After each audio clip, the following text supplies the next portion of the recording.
This is going to be a recap for the third book in the Plated Prisoner series, Gleam, for anybody who's trying to get caught up on what happened before they move on in the series. But before I get into it, if you have not read this book yet, Gleam, the third book in the Plated Prisoner series, you might want to scroll because there will be spoilers in this video. Major spoilers. We learn a lot about Arin's past in this book.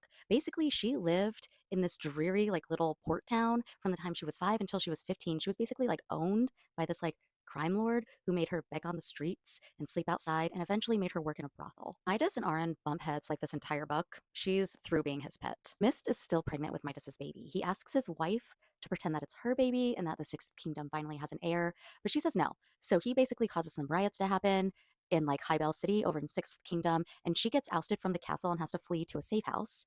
And he ends up hiring an assassin to finish her off and announcing that she's dead and announcing his engagement to Queen Kayla from Third Kingdom. Rissa is still kind of blackmailing Arin, but they're also kind of working together to come up with a plan to escape.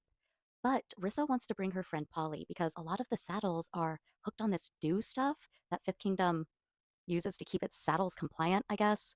Uh, so she wants to get Polly out of there too, and that's one of her non-negotiables. We find out that Lou has the power to distract people, and she uses it to sneak Arin in and out of the castle a few times throughout the book. We also find out that Arin can only use her magic during the day. At nighttime, her magic goes away. We also find out that Queen Kayla from Third Kingdom has the power to hear whispers. We're not really sure how far this power goes, but it's kind of stressful because she's there with everyone and we're just assuming she can hear everything. Arin finds out that Midas has Digby, and she basically agrees to do whatever he wants so that he'll let her see him.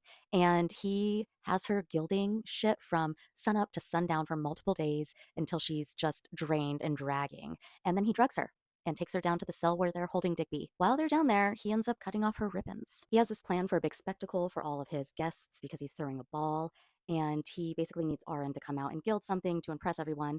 And to do that, to keep her compliant, he decides to keep feeding her this stew stuff, and he basically makes Polly help him do that. Once that spectacle is over and everybody has appropriately oohed and awed, Midas goes down to the stage where he's got a bunch of rulers himself, Queen Kayla, the young heir from Fifth Kingdom, and King Ravenger, and they all have a toast.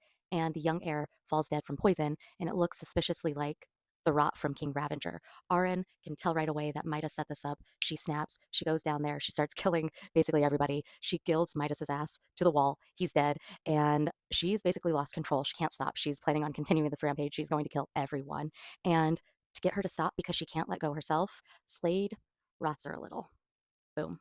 And stops her rampage. Most of the people in that room did not survive, but she didn't harm anyone from Fourth Kingdom, and Queen Kayla got away.